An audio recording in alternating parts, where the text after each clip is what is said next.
Yon guys, welcome back dito sa Kalabs TV, no, sa YouTube channel natin. So, ngayon guys, napapansin natin yung panahon natin is sobrang lamig, ano? So malaking epekto to sa ating mga alagang ibon, no? Kasi prone sila sa sakit, no? Kagaya nung nangyari sa akin ngayon, no? Yung ating inakay na na Bluetooth, no, na Opa Pale Follow, no, nagkaroon siya ng one eye cold. So ngayon guys, no, ngayon ginagamot natin siya, no. So ano ba yung gamot na ginamit natin sa kanya, no? So ang ginamit ko sa kanya ngayon guys itong Premoxil powder, no. So 7 days natin 'to ipapainom sa kanya. So ngayon guys, no, ihahalo siya sa tubig eh. So possible na nakuha niya yun sa panahon, sa lamig ng panahon, at posible rin na meron din siyang respiratory problem, no. So kaya mas maganda na agapan natin guys, no, ang ating alagang ibon, no, kasi hindi natin alam kung ano yung kung hindi natin naagapan, no, possible na mamatay siya kasi ang one eye cold is nakakamatay, no, tapos nakakahawa rin. Kaya in-isolate natin tong alaga nating ibon, no, para magamot natin ng maayos at malayo din siya sa ating mga alagang ibon na mahahawa. So ngayon guys, no, disclaimer lang po, no, ito ay base lang sa aking na-experience at sa aking ginagawa, no. Kaya disclaimer lang po sa mga newbie saka sa mga dati na nag-iibon, no. Kaya guys, samahan niyo ako ngayon at puntahan natin yung alaga nating inakay, no. Almost 1.5 months na siya, no. So bale, nung una hinanpid natin to.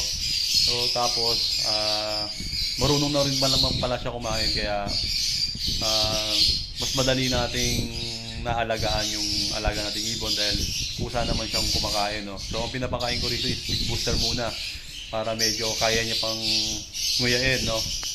So kaya niya durugin yung Tick Booster, no, kumpara dun sa mga seed, no.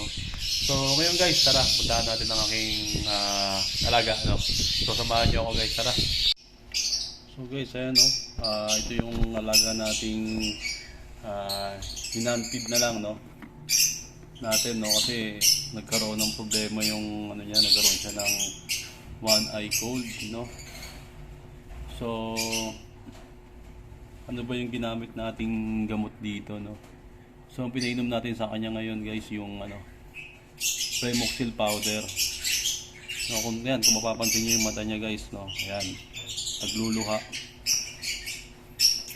So yun guys, no, nung una nito talagang nakapikit na yung mata niya eh. So buti na lang naagapan natin. So kung titignan niyo guys yung mata, oh, so medyo siya, nagluluha talaga. So ano bang sanhin nito, no? Syempre sa panahon natin ngayon, no, pabago-bago, no, malamig, sobrang lamig ngayon, no. Doon niya nakuha to, no. Saka possible din na meron siyang respiratory problem. So yung guys, no, medyo maliksi naman tong ibon natin. So ang parents nito is back to back Par Blue, no. Yung cock is split pale follow. Tapos yung hen is visual pale follow, no. So yan, naglabas siya ngayon ng visual pale follow, no. So dahil nga back to back siya, no, back to back Par Blue, no. So to guys, no, Bluetooth. So yan guys, no, tanda mo yung mata. Ngayon medyo naka-recover na siya, no, kasi ilang araw na rin natin napainom to, no? Halos 3 days na. So ano lang yung guys, no, ihahalo mo lang sa tubig yung Premoxil powder. Yan, tapos iniinom na niya, yan. So yan, no, yan guys, no, kulay blue siya. So basta magkulay na, okay na yun, pwede na natin painumin. So yan, so update ko rin kayo next natin, no, kung kumusta na tong ating Bluetooth na to. So napakagandang ibon nito guys, no. So kaya kailangan natin ito mai-survive. Ito yung guys, no? Ito yung gamot na ginamit natin. Ayan. Premoxil powder. No, mabisang gamot to guys. No? So, ayan. Kung titignan natin yung mata niya, no? Medyo namumula pa yung gilid, no? Ng mata niya. So ayan guys, so ayan. So, nung una nakapingkit talaga yan, nakapikit na yan guys. So kaya buti na lang at naagapan natin ng maaga kasi nakakamatay yan, no? At nakakahawa rin, kaya dapat i-isolate din natin to. Huwag nating hayaan na mahalo sa mga ibon natin, no? Kasi nakakamatay po to guys. Kaya dapat naka-isolate siya katulad nito, no? At itong inakay natin na marunong na itong kumain, kaya hindi na natin kailangan ni hand feed. So, ang pinapakain ko ngayon dito guys is kick booster. Kick booster muna para ano, medyo malambot-lambot pa. At pag medyo ano na to, halos 1.5 months pa lang naman siya. So yan, yan guys, kumakain naman siya. So yun guys, no, dapat talaga lagi tayo may mga stock na pang emergency na gamot natin para pag oras natin kailangan ready na, no, at least maagapan natin yung mga kung ano man yung dumapong sakit sa ating mga alaga. So dahil mahalagang kalusugan din ng mga ibon, no?